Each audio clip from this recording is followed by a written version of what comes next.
నిజంగా 'ప్రకాష్ రాజ్' గారు లాంటి ప్రేమికుడు, అంత లాయల్‌గా ఉండే వ్యక్తి ప్రతి ఒక్కరి జీవితంలో ఉండాలండి. అప్పుడు నిజంగా జీవితం చాలా ప్రశాంతంగా అయితే ఉంటది.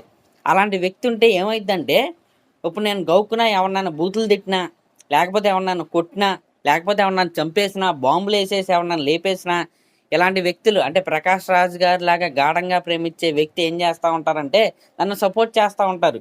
నేను ఎంత లుచ్చే పనులు చేసినా, ఎంత ఉల్ఫా పనులు చేసినా సరే నన్ను బ్యాక్ చేస్తానే ఉంటారు. నిజంగా అలాంటి వ్యక్తి ప్రతి ఒక్కరికి ఉండాలని నేనైతే కోరుకుంటున్నా. ఈ మాట నేనెందుకు అంటున్నానంటే, అసలు 'ప్రకాష్ రాజ్' గారికి 'రావణ్' పైనున్న ఆ ప్రేమని, ఆ విధేయతని చూస్తుంటే నాకైతే చాలా ముచ్చటేస్తుంది. నిజంగా చాలా ముచ్చటేస్తుంది. ఏదో అంటే ఆయన ఎలా ఏడుస్తున్నాడంటే, ఆయన బాధ ఏ రకంగా ఉందంటే, నిజంగా అసలా మామూలుగా ఏడవట్లేదనమాట. గంటకొకసారి ఏడుస్తున్నాడు. రోజుకొక 2, 3 సార్లు ఏడుస్తున్నాడు సోషల్ మీడియాలోకొచ్చి. ఎందుకు అరెస్ట్ చేశారు? ఎందుకు అరెస్ట్ చేశారు? మా ఆయన్ని ఎందుకు అరెస్ట్ చేశారు? నా ప్రేమను ఎందుకు అరెస్ట్ చేశారు? ఈ రేంజ్‌లో ఆయనైతే ఏడుస్తున్నాడు. అసలు నిజంగా చాలా ముచ్చటేస్తుందండి. చాలా ముచ్చటేస్తుంది. అయినా దీంట్లో 'ప్రకాష్ రాజ్' గారి తప్పేమి లేదండి. ఇదంతా ప్రేమ చేసే తప్పు. ప్రేమ చేసే మాయ. ప్రేమ గుడ్డిదంటారు కదా! గుడ్డిదంటే నల్లోన్నో, కర్రోన్నో, లేకపోతే కర్రిదాన్నో, అందంగా లేని వాళ్ళనో ప్రేమించడం కాదండి. మన ప్రేమించిన వ్యక్తి ఎన్ని ఎదవ పనులు చేసినా సరే మనకు కనపడవు. ఇప్పుడు ఆ స్టేజ్‌లో 'ప్రకాష్ రాజ్' గారైతే ఉన్నారు. కాబట్టి అది ప్రేమ తప్పు. 'ప్రకాష్ రాజ్' గారి తప్పు కాదు. ఒక్కసారి ఆయన ప్రేయసి మాట్లాడిన మాటలు మనం ఆల్రెడీ మొన్నైతే విన్నాం. హిందూ మతం గురించి, హిందూ దేవుళ్ళ గురించి, హిందువుల ఆరాధ్య దైవమైన శ్రీరాముడి గురించి, మహాభారతం గురించి ఎంత తప్పుగా మాట్లాడాడో ఆ ప్రేయసి. ఇంకా ఒకసారి థంబ్‌నెయిల్స్ చూడండి. కుంభమేళాలో దేవుడు చచ్చాడా?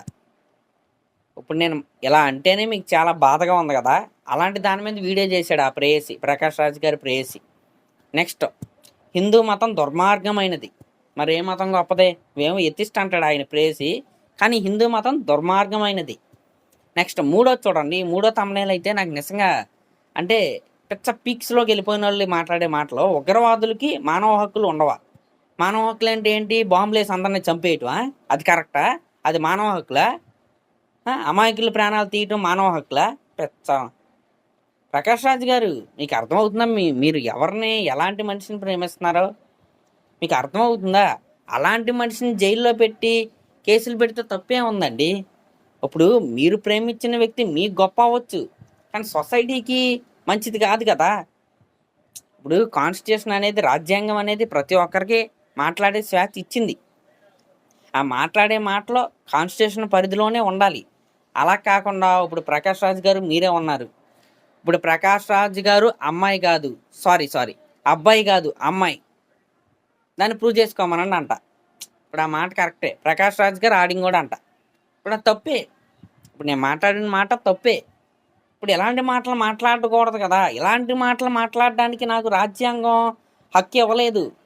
ప్రశ్నించడం అంటే ఆ పని ఎందుకు అలా చేశారు? ఎలా చేస్తే బావుంటది కదా!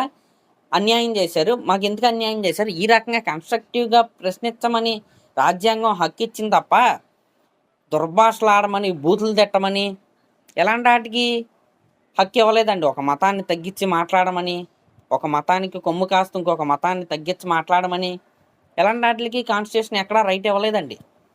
ఇంకా ఈయనేమంటాడు, ఒక కేసు అవంగానే ఇంకో పోలీస్ స్టేషన్ తీసుకెళ్తున్నారు. ఇంకో కేసు అవంగానే ఇంకో పోలీస్ స్టేషన్ తీసుకెళ్తున్నారు. అవును.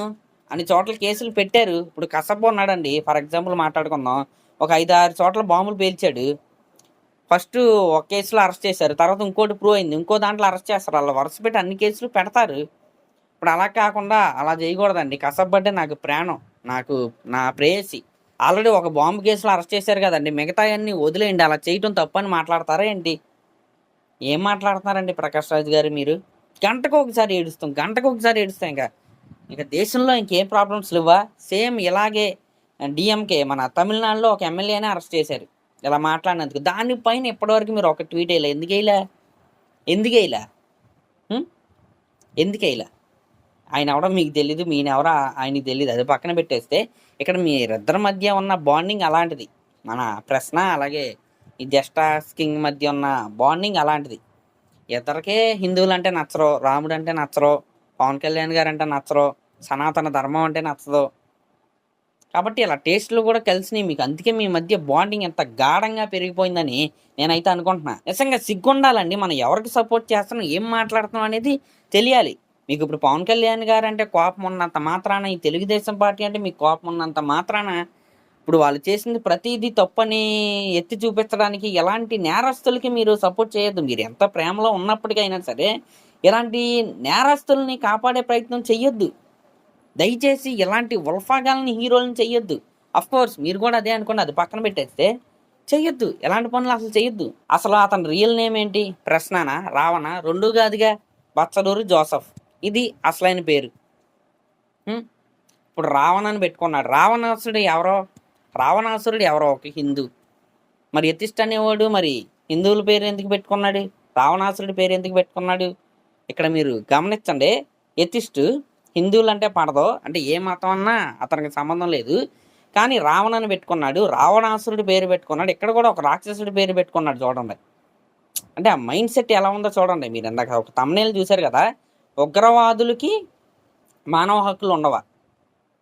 మీకు అర్థమవుతుందా? అసలు ఉగ్రవాదులు మనుషులతో సంబంధం ఉండాలి, మనుషుల్లా కనపడతారు. నరరూప రాక్షసులు ఉగ్రవాదులు. వాళ్ళకి మానవ హక్కులు ఏంటి? కుంభమేళా గురించి ఏదో తప్పుగా మాట్లాడతాడు, రామాయణం గురించి తప్పుగా మాట్లాడతాడు, మహాభారతం గురించి తప్పుగా మాట్లాడతాడు, ఎతిష్ట అంటాడు, మిగతా మీటింగ్లకి వెళ్తాడు, అక్కడ ఒక మతాన్ని తగ్గించి మాట్లాడతాడు. ఎలాంటి మనిషిగా మీరు సపోర్ట్ చేసేది? పెడతారండి, 10 కాకపోతే 30 పెడతారు, 40 పెడతారు. తప్పు తెలియాలి కదా ఒక మనిషికి. తర్వాత ఇలాంటి తప్పుడోళ్ళు రాకుండా ఉండాలి కదా. అదే కదా చట్టం చేయాల్సింది. ఖచ్చితంగా చేయాలి. అది ఒక మతానికో ఒక కులానికో ఆపాదించకూడదు దీన్ని. అలాగే ప్రభుత్వానికి కూడా ఆపాదించకూడదు. ప్రభుత్వాన్ని మీరు ఎలా అడగాలంటే, ఇప్పుడు ఈ రావణ్ని అరెస్ట్ చేశారు కదా, ఇలాగా మత ప్రచారం అంటే మతాల పట్ల అంటే మతాల మధ్య చిచ్చు పెట్టే వాళ్ళు ఇంకా చాలామంది ఉన్నారు. అది హిందువుల్లో ఉన్నారు, క్రిస్టియన్స్లో ఉంటారు, వేరే మతాల్లో ఉంటారు. వాళ్ళపైన ఎందుకు యాక్షన్ తీసుకోవట్లేదు? ఇది మీరు అడగాల్సింది. మీరు ట్వీట్లు వేయాల్సిన పాయింట్ ఇది. అది మానేసి అమ్మో నా లవర్ని అరెస్ట్ చేసేసారు, అమ్మో అమ్మో అమ్మో ఇప్పుడు ఏమైపోతాడో, రాజ్యాంగం ఏదో అయిపోతుంది, దేశం పగిలిపోతుంది, సునామీ వచ్చేస్తుంది. ఏంటండి ఇది? మొరగటానికి కూడా ఒక లైన్ ఉంటుంది, అది దాటేసి మొరుగుతాం వల్ల ఏం ఉండదండి. పట్టించుకోడు ఎవరిని. ఇప్పుడు కుక్క అయినా అంతే, రోజు మరుగుతుంటే ఎవడ పట్టించుకుంటాడు దాన్ని? అటెన్షన్ వస్తుంది కదా అని ఒక వరుస పెట్టి మురిగేస్తా ఉంటే ఎవడో పట్టించుకోడు. కమెడియన్, జస్ట్ కమెడియన్ అంతే. అంతే. అంటే మీరు కూడా సేమ్ అదే చెప్పాను కదా, అన్ని అభిప్రాయాలు కలిసిన తర్వాత ఒకటవకుండా ఏమవుతారు అనేది.